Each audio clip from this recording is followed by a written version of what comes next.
Donc, il y a tout un ensemble de choses qui, finalement, il faut aussi faire preuve d'humilité. Donc, il y a un certain nombre de valeurs à avoir. Faire preuve d'humilité, savoir tomber et se relever. Tomber et se relever. Tirer les enseignements et se relever.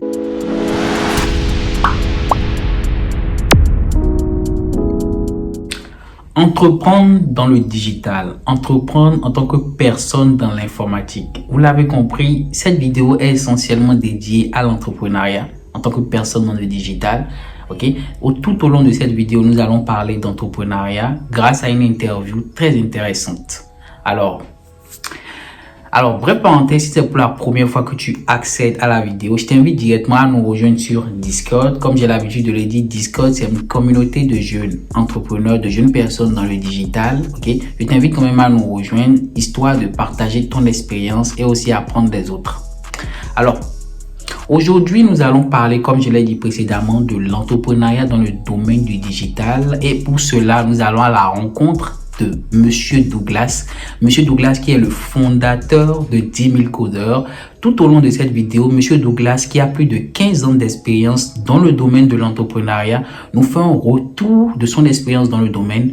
Nous partage au fait des clés qui je trouve quand même sont quand même très importantes pour toute personne qui aspire à être entrepreneur dans le digital. Alors, c'est une interview quand même très intéressante. Je vous invite quand même à me laisser, comme d'habitude, ce que vous avez retenu de la vidéo, à liker la vidéo pour encourager la communauté. Donc, si vous êtes prêts, les gars, c'est parti. Bonjour, Monsieur Douglas. Merci de nous accorder au fait votre temps sur la chaîne. Donc, c'est votre deuxième passage sur la chaîne. Et aujourd'hui, essentiellement, on va parler de l'entrepreneuriat parce qu'au cours de la première vidéo, vous nous avez laissé au fait de l'eau dans la bouche par rapport à la partie entrepreneuriat. Aujourd'hui, nous allons au fait apprendre de vous sur ce côté-là. Donc déjà, je vais commencer par une première question pour tous ceux qui ne vous connaissent pas. C'est qui Monsieur Douglas?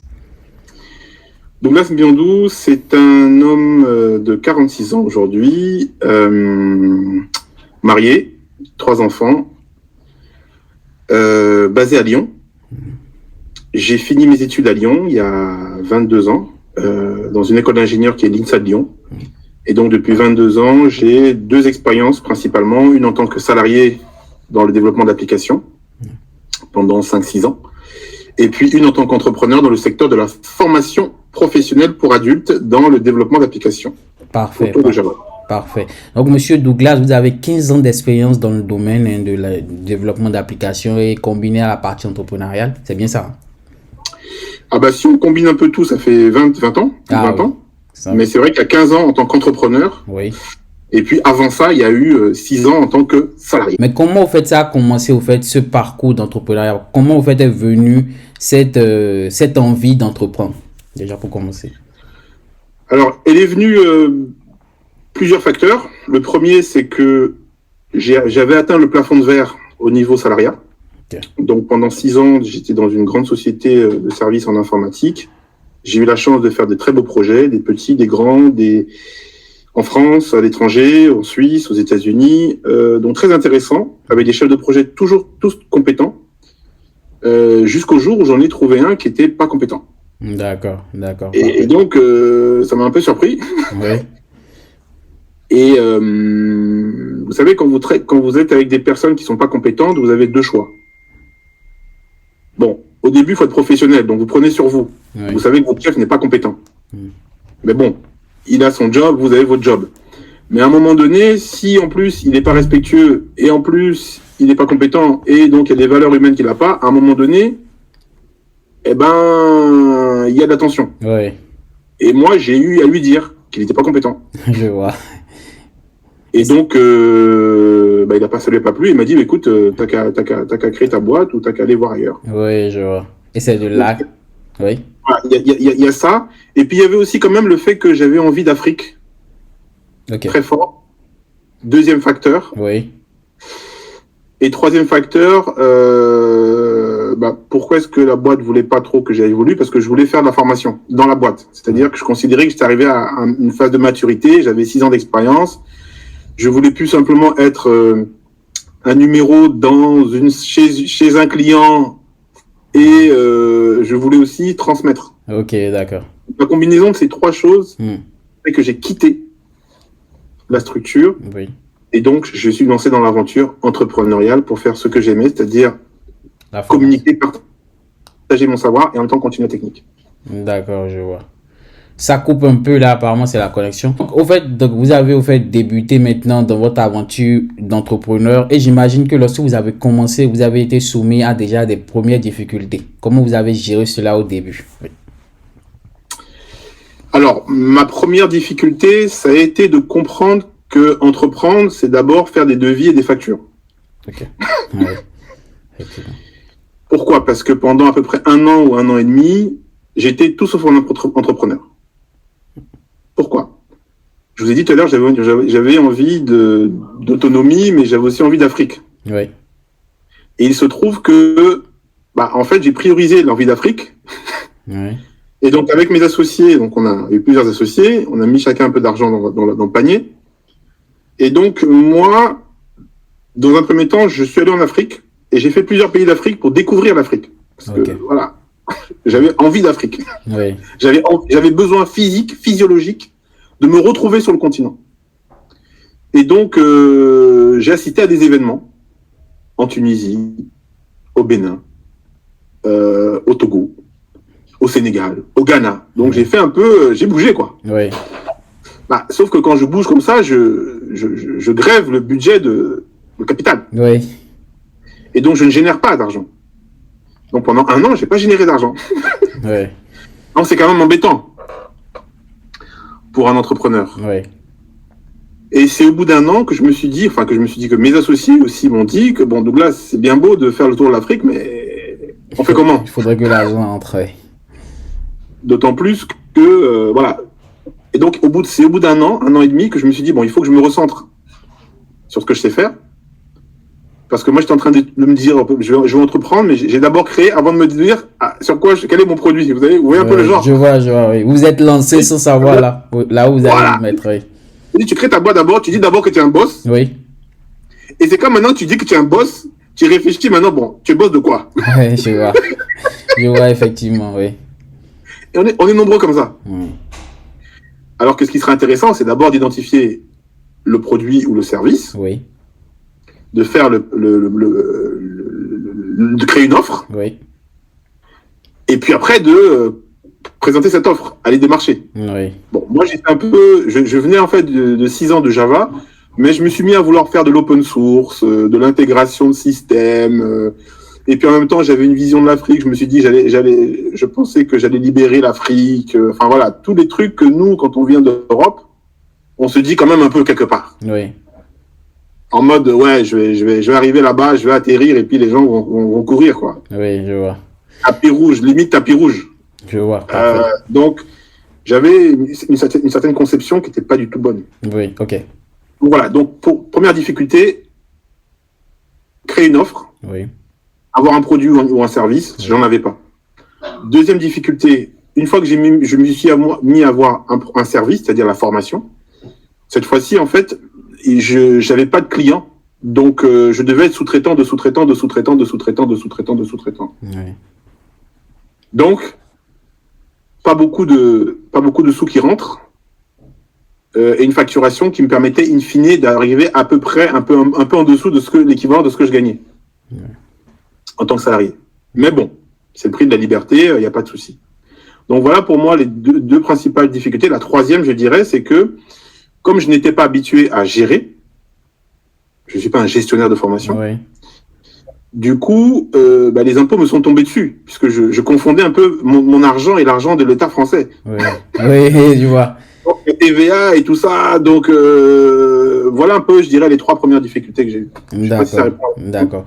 Mais pour vous, au fait, entreprendre dans le digital, parce qu'on parle d'entrepreneur, mais quelqu'un qui veut se qualifier d'entrepreneur dans le digital, qu'est-ce qu'il apporte déjà comme solution, selon vous? Quand est-ce que je peux me qualifier d'entrepreneur dans le digital, pour tous les jeunes qui nous suivent? Pour moi, un entrepreneur dans le digital, c'est quelqu'un qui propose un produit ou un service qui est très lié, en fait, au numérique. D'accord. Donc, voilà. Donc, je peux être entrepreneur dans le digital si j'ai créé un logiciel. Je suis éditeur de logiciel. Mon produit, c'est un logiciel qui rend un service dans un secteur métier, la santé, l'éducation, l'agriculture. Donc, et je propose ce service à des agriculteurs, à des centres de formation, à des hôpitaux. Voilà, ça, c'est un produit. D'accord. Maintenant, je peux aussi faire un service. Moi, par exemple, je propose un service.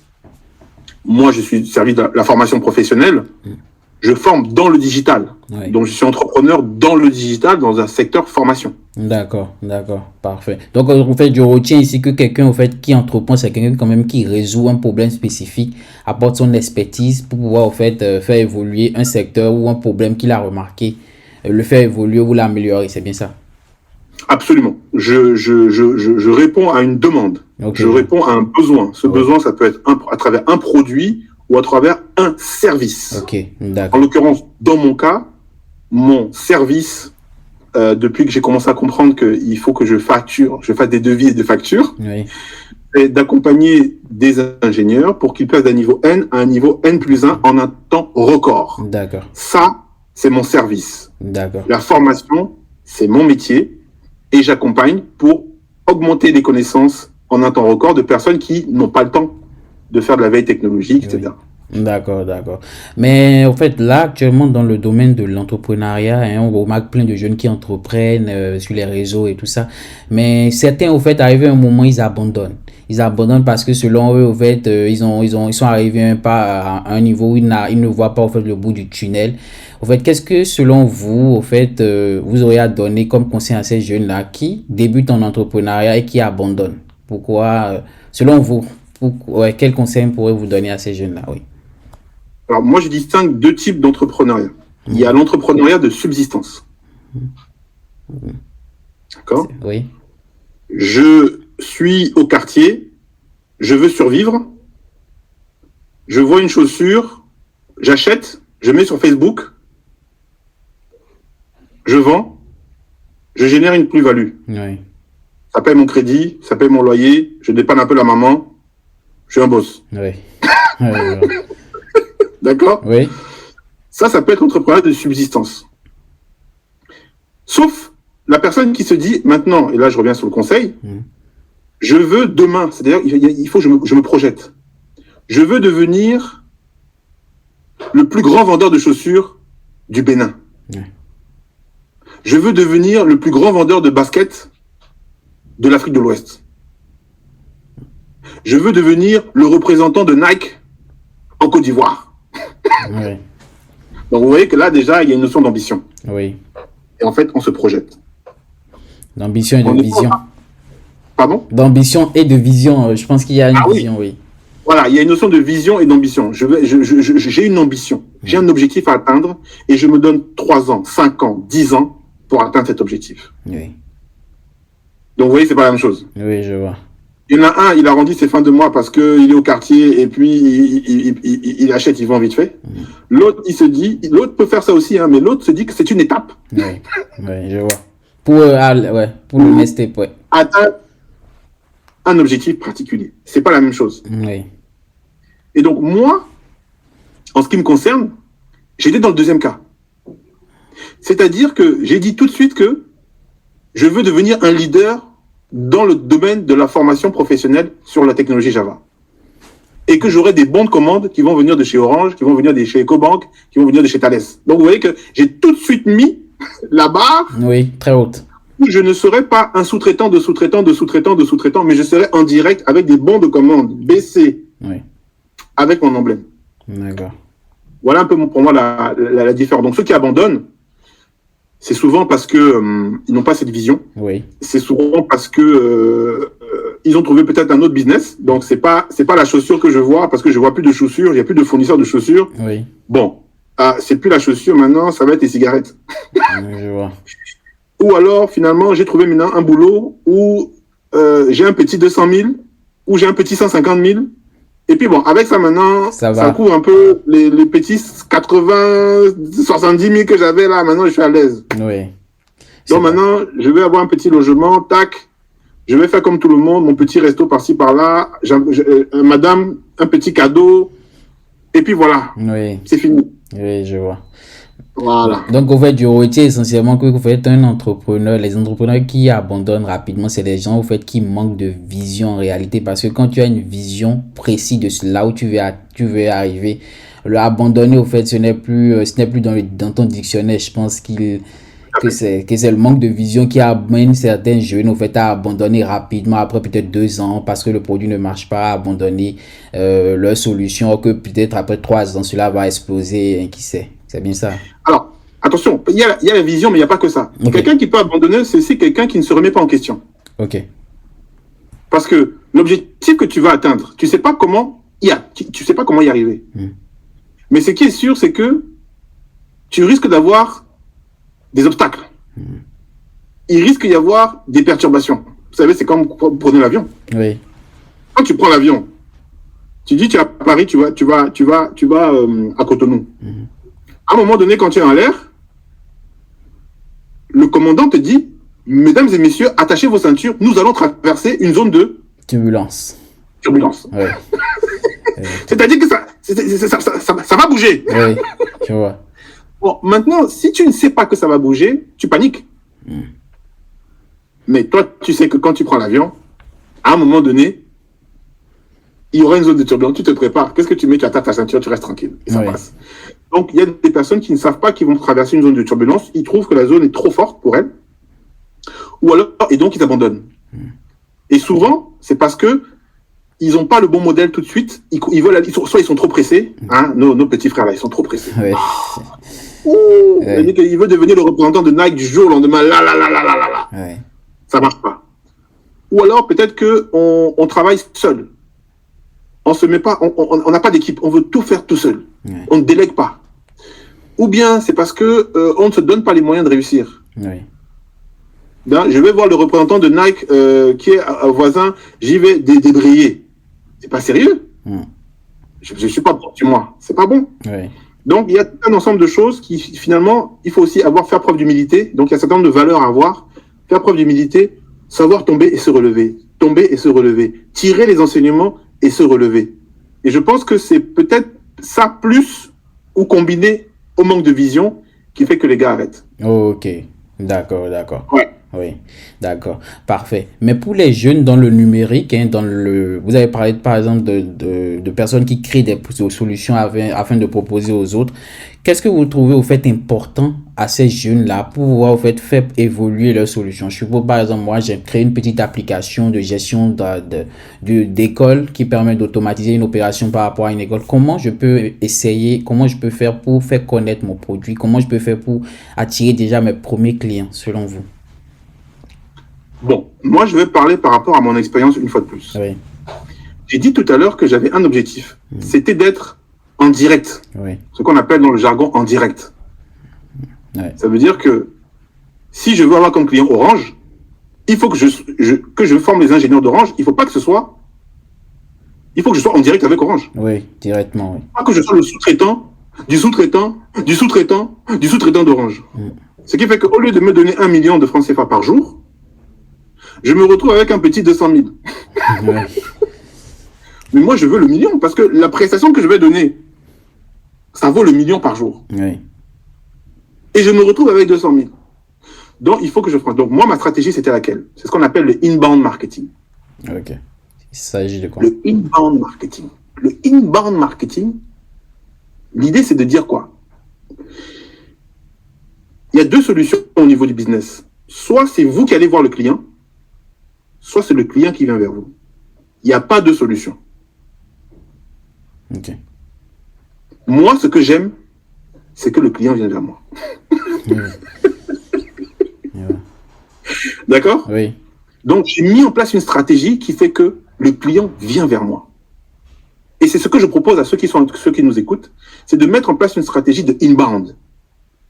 L'idée de dire que oui, on va faire la prospection, on va se débrouiller, on va faire des standards, on va appeler. Moi, j'ai pas le temps de ça. Vraiment, ça là, ça c'est pas moi. Ouais. Donc, qu'est-ce que j'ai fait? J'ai mis en place une stratégie. La stratégie, c'est quoi? C'est de créer du contenu sur Internet. J'ai créé plus de 200 articles dans mon domaine d'activité, qui est Java, et les articles étaient propres. C'est-à-dire qu'en termes de pédagogie, la personne qui tombe sur ça s'est dit que waouh, le gars qui a écrit ça là, il est intéressant. Oui. Et bon. Et c'est ce qui s'est passé. Mes articles ont été bien référencés. Et puis, il y a des ingénieurs de différentes sociétés, l'Assemblée nationale française, Thales, BNP Paribas. Ils ont vu l'article. Oui. Cadeau! Ce qui fait qu'au moment maintenant où ils ont voulu avoir la formation plus poussée, ils ont contacté, en fait. Ils nous ont contactés et ils nous ont imposé à l'équipe ressources humaines qui nous a enregistrés comme fournisseurs. Directement. Même si on était plus cher que les concurrents. Je vois. Est-ce que tu vois? Oui, je vois. Donc, à travers le contenu, on dit souvent content is king. Oui. D'accord? Oui. À travers le contenu, tu génères en fait une appétence. Tu génères l'envie de ceux qui te lisent d'en vouloir plus. D'accord. Et Parfait. ils considèrent qu'ils vont limiter le risque. Même si tu es nouveau, même s'ils ont un catalogue de 300 fournisseurs qui font la même chose que toi, a priori, Oui. toi, tu seras le 301e. Ok. Je Et vois. c'est eux qui deviennent en fait tes VRP à l'intérieur de l'entreprise. Parfait. Parfait. Des fois, il y a même eu des problèmes. C'est-à-dire que les gars, on a demandé aux gars, mais pourquoi tu veux cette boîte-là? Nous, on a déjà un fournisseur qui fait déjà du Java. Mais pourquoi tu dis que non? C'est eux. D'accord. Donc, c'est énorme. C'est comme ça ma stratégie. D'accord. Donc, la stratégie pour vous, ça a été au fait de réellement produire des contenus au fait adéquats afin d'attirer automatiquement le client face à vous. C'est bien ça, hein? Absolument. Parfait. Absolument. Mais je suis un peu curieux parce que j'ai vu en arrière 10 000 codeurs a changé ma vie et je vois Amdiatou Adjama. Je suis curieux de savoir, c'est l'association 10 000 codeurs, comment au fait elle a changé la vie de Amdiatou Adjama. Déjà pour commencer, hein. Alors, c'est intéressant. Déjà, je fais le parallèle entre mon activité business Oui. et puis cette association 10 000 codeurs. Oui, L'activité business, donc c'est ma société Obgis. oui, D'accord? Au bout de, donc j'ai parlé de plus de 15 ans d'expérience, au bout de 5-6 ans d'expérience, oui, j'ai un client qui est au Congo-Brazzaville et puis je me rends compte en sortant de chez le client que il y a un peu, la vie est dure, les jeunes galèrent. oui. Donc je me dis comment est-ce que je peux contribuer à ce que la vie de ces personnes-là s'améliore. Mon savoir, c'est le numérique, c'est le développement de l'application, c'est la formation. Donc j'ai dit je vais donner des cours du soir. Et donc le programme 10 000 codeurs, c'est comment en 10 ans, entre 2015 et 2025, je veux pouvoir changer la vie de 10 000 personnes. Et Amdiatou, elle est aujourd'hui le résultat de ce qu'on appelle chez nous, 10 000 codeurs, l'approche industrielle. C'est-à-dire que les approches que j'ai eues jusqu'à présent étaient des approches qui étaient entre guillemets manuelles, mais qui n'étaient pas réplicables et qui n'étaient pas industrialisables. Les approches qu'on avait jusqu'à présent, c'était des approches qui ne permettaient pas que, par exemple, le président d'un pays me dise, Douglas, comme tu parles beaucoup là, comme tu parles beaucoup là, Oui. voici 200 000 jeunes, je te donne rendez-vous dans 3 ans. Avant le cas Amdiatou, je fuyais seulement. Ouais. C'est-à-dire, c'est pas une question d'argent, c'est-à-dire qu'il peut te donner des milliards, mais je n'ai pas le modèle pour atteindre mon objectif. Donc même sur le nombre des 10 000, entre 2015 et 2025, là on est encore en 2023. Oui. De toi à moi aujourd'hui, on n'est même pas à 500. Pourquoi? Parce que on essaye des choses, on expérimente, on tombe, on se relève, on tombe, on se relève. Mais je t'ai dit, mon objectif c'était 10 000. Un peu comme je t'ai dit tout à l'heure, l'objectif business c'était d'avoir des bonnes commandes en direct. Oui. Donc, je me remets en question, Et en fait, il se trouve qu'Amdiatou, c'est la première qui est le résultat d'un nouveau modèle que nous avons mis en place pour accompagner une personne sur l'insertion, quel que soit l'entrepreneuriat ou le salariat. C'est ce qu'on appelle chez 10 000 codeurs le programme Un emploi en 3 étapes. Ok, d'accord, parfait. Mais avec l'association 10 000 codeurs, au fait, quels sont dans le domaine de l'entrepreneuriat, en fait, quels sont ce que vous proposez, voilà, c'est bon, ce que vous proposez pour tous ces jeunes-là dans le numérique qui souhaitent, au fait, entreprendre? Ok. Oui.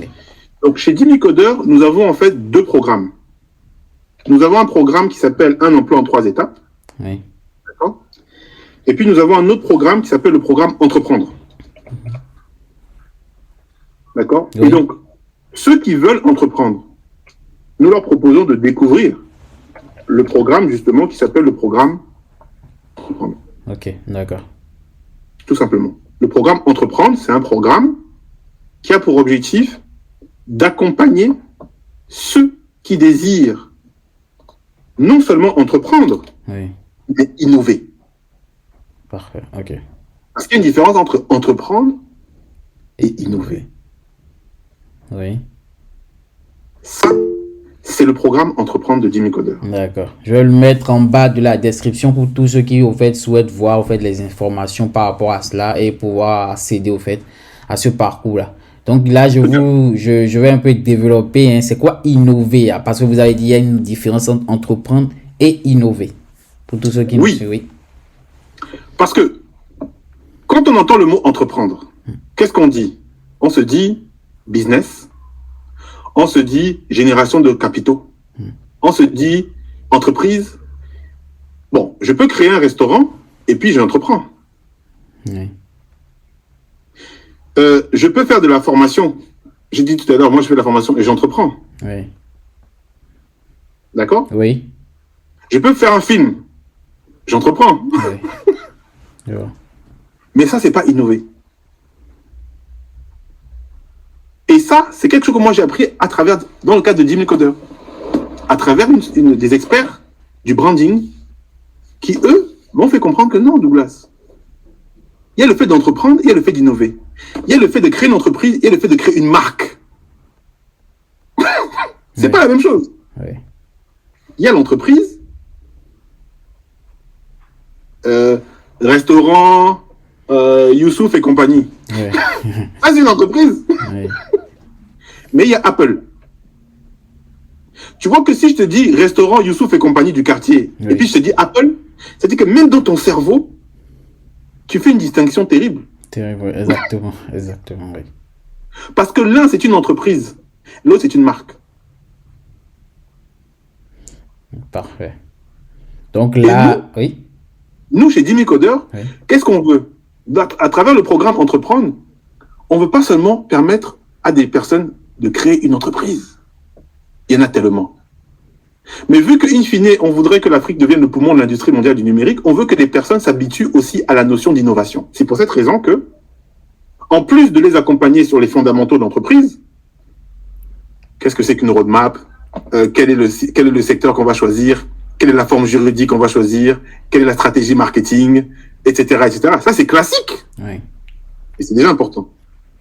Mais nous, qu'est-ce qu'on va faire? On va rajouter à ça l'innovation. Et comment est-ce qu'on va les sensibiliser à l'innovation? On va leur demander de découvrir l'histoire d'entreprises qui innovent depuis des années. D'accord. On va leur raconter l'histoire de Facebook. On va leur raconter l'histoire d'Apple. On va leur raconter l'histoire de Nintendo. On va leur raconter l'histoire de Walt Disney. On va leur raconter l'histoire d'IKEA. Et en découvrant à travers ces histoires, ils vont comprendre ce que c'est que l'innovation. Donc, leur mindset ne sera plus le même. D'accord. Et à partir de là, ils vont pouvoir créer des produits ou des services innovants. C'est-à-dire qui apportent quelque chose de plus que la concurrence. D'accord, d'accord, d'accord. Donc, au fait, ici, avec ce parcours entreprendre-là, vous apprenez aux étudiants ou à des personnes à s'inspirer, au fait, de l'histoire des autres pour pouvoir, au fait, eux-mêmes innover, apporter des solutions et surtout changer aussi leur mindset afin qu'ils puissent aboutir à ce qu'ils veulent faire. C'est bien ça? On leur propose, Oui. en collaboration avec des partenaires comme Pinchasa, OK. d'accord, qui est spécialiste dans le branding, en RDC et puis en Belgique, on leur propose de devenir, et ça c'est l'expression de Pinchasa, le Apple de leur secteur. Tu vois un peu? Oui. Devenir le Apple de ton secteur. Ça veut dire que dans ton secteur, on sait que c'est toi. Je vois. C'est-à-dire que si ton secteur c'est la restauration, on sait que c'est chez toi qu'on va manger. Ouais. Devenir le leader incontournable. Oui. Tu es le leader, tu es incomparable. Incomparable, oui. Oui. Tu es innovant. Parfait. Tu vois? Oui, quand on dit, il y a des gens qui font du poulet, mais il y a KFC. Exactement. Tu vois? Oui, je vois. Il y a beaucoup de restaurants, ils sont spécialisés dans le poulet frit, chicken fried, il n'y a pas de problème. Mais si tu aimes vraiment le poulet, tu vas chercher ici à un endroit, il y a KFC. S'il y a le KFC là, tu vas laisser le reste tranquille. C'est vrai. Tu vas dans le KFC parce que tu as goûté le KFC à Paris, tu te trouves maintenant à Dakar. S'il y a un KFC à Dakar, tu vas aller que le KFC de Dakar. Parce que tu sais que ce que tu vas retrouver à Dakar, normalement, c'est ce que tu as déjà vu à Paris. Oui, je vois. Donc, il y a cette idée de dire que il faut innover de façon à être leader dans son secteur. Dans son secteur. Et je pense que cette culture-là, ça amène forcément à l'excellence. Et cette culture de l'excellence, on l'a pas souvent et pas assez, je trouve. Oui, je vois. Ok, d'accord. Parfait. Mais voilà, en fait, au niveau de une avant-dernière question. Vous avez parlé tout à l'heure du branding qui revient, le mot branding. Est-ce que vous trouvez que le mot branding, avoir un bon personal branding et entreprendre au fait vont de pair? J'ai parlé tout à l'heure d'inbound. Oui. Tu es d'accord? J'en ai parlé tout à l'heure. Oui, exactement. Qu'est-ce que j'ai dit? J'ai dit que je préfère que les gens viennent me demander plutôt que c'est moi qui aille chercher. La question maintenant qu'on se pose la question, c'est qu'est-ce qui fait que les gens vont venir? Oui. Parce que l'offre est pléthorique. Oui. Et donc c'est là qu'on trouve le branding. C'est-à-dire que ce que je vais dégager, l'émotion que je vais créer, l'intérêt que je vais susciter à travers ce que je dis, à travers ce que j'écris, à travers ma façon de m'exprimer, ça peut être un déclencheur de l'acte de quelqu'un qui s'intéresse un peu plus à moi. D'accord. Et qui va entrer dans mon univers. D'accord, je vois. Moi, par exemple, je savais que lorsqu'une structure m'appelle par rapport à mon expertise en Java, dès qu'elle m'appelle, je transforme 9 sur 10. Ouais. C'est fini. Ouais. C'est fini. Oui. C'est comme Usain Bolt. Usain Bolt, il te dit que si tu l'as pas dépassé aux 60 mètres, les 40 mètres qui restent là, tu peux pas t'en sortir. Exactement. Exactement. D'accord? Oui, je vois. Donc moi, je dis que si jamais les gens entrent dans mon univers, je vais transformer. Maintenant, il faut les amener dans mon univers. Donc là, il faut susciter l'intérêt. Et c'est là qu'intervient le branding. Donc, pour te dire, entrepreneuriat et branding, et de plus en plus aujourd'hui, tu sais que je sais plus qui, la marque de, il y a des chefs d'entreprise dont les réseaux sociaux sont plus cotés que les réseaux sociaux de la marque en elle-même. Oui. D'accord? Oui, je vois. Donc, ça veut dire qu'aujourd'hui, les gens maintenant ne veulent plus seulement voir une marque, ils veulent aussi savoir qui y a derrière la marque. Oui. Et donc, on achète finalement achète une histoire qu'on nous raconte. Plus que le produit. Plutôt que le produit même lui-même. Parfait. Oui, là, c'est très clair. C'est clair. Donc, en fait, en plus, actuellement, à notre époque où l'Internet est tellement évolué, je pense que une personne qui entreprend réellement dans le digital et qui a, a envie d'avoir, un intérêt planétaire, je vais dire comme ça, hein, doit essentiellement, se mettre sur Internet, partager ses connaissances dans le domaine du numérique, partager, mais vraiment gratuitement, histoire du jour au lendemain, des gens le contactent. Comme par exemple, c'est mon cas avec vous aujourd'hui. Donc, c'est je trouve que c'est vraiment c'est l'une des valeurs importantes qu'il faut faire, c'est aimer partager ses compétences. C'est vrai. En vue d'un objectif précis. Je ne sais pas ce que vous en pensez. Complètement. Aujourd'hui, les histoires de fermeture, ça ne marche plus. Les éditeurs qui ferment complètement, ça ne marche plus. Vous avez vu que Microsoft a ouvert. Oui. Donc, il faut s'ouvrir. Imaginez un peu des géants comme ça qui s'ouvrent. Bon, nous aussi, on doit s'ouvrir. Et ça interpelle parce que souvent, dans nos communautés, là, les gens disent « Oui, mais bon, comme je connais, et puis si je lui cache, il va attendre avant de connaître, et puis il va me demander. » Non, c'est fini. Parfait. Il faut partager. Parfait. Il faut partager, et en partageant, on apprend beaucoup plus. Parfait. Nous sommes à la fin de l'interview. Je vais vous laisser le micro pour que vous puissiez partager. Donner des derniers conseils à ces jeunes-là qui vont voir cette vidéo-là et qui sont entreprendre dans le digital. Ok, premier conseil, forgez-vous une culture du digital. Très important. Même si vous êtes passionné du community management, essayez de découvrir ce que c'est que l'agilité. Essayez de découvrir ce que c'est que la cybersécurité. Essayez de découvrir ce que c'est que la blockchain, le métaverse. Forgez-vous une culture dans le numérique, première chose. Deuxième chose, développez un comportement en adéquation avec ce que les clients attendent d'un professionnel. Votre posture, c'est très important. Votre façon de vous exprimer, c'est très important. Développez aussi, une marque personnelle. Et il y a une griffe. Par exemple, Amdiatou, aujourd'hui dans son narratif, elle se positionne comme étant capable de créer des sites internet à partir de 150 €. C'est son positionnement. Oui. Elle est dans le no-code et elle crée des sites internet à partir de 150 €. Donc, ça interpelle les gens. Et puis, les gens vont aller voir. Ah, d'accord, ok. Donc, voilà un petit peu les conseils que je peux déjà donner. Et il se trouve que pour ces 2 premiers conseils, on a ce qu'on appelle chez 10 000 codeurs le passeport numérique. Le passeport numérique, c'est un moyen pour nous, 10 000 codeurs, de nous intéresser à une personne. Et ceux qui nous écoutent, je les invite vraiment à passer le passeport numérique parce qu'à partir du moment où vous avez le passeport numérique, vous bénéficiez en fait du support de la communauté 10 000 codeurs. Vous n'êtes plus seul. C'est un 4e conseil. Intégrez des réseaux. Ne restez pas seul. Intégrez des réseaux. Entourez-vous de gens plus expérimentés que vous, qui sont déjà passés par là, ou qui ont une expérience qui vous fait gagner du temps. Enfin, formez-vous. Formez-vous, augmentez votre expertise dans le domaine que vous voulez, dans lequel vous voulez vous démarquer. Ce qui fait que vous allez avoir une expertise. L'expertise, ça vaut, ça s'entend, ça se voit. Ça génère la confiance. Et une fois que vous aurez cette expertise-là, ben, dans ce cas-là, faites un travail, effectivement, une fois de plus, de marketing de vous-même pour être visible.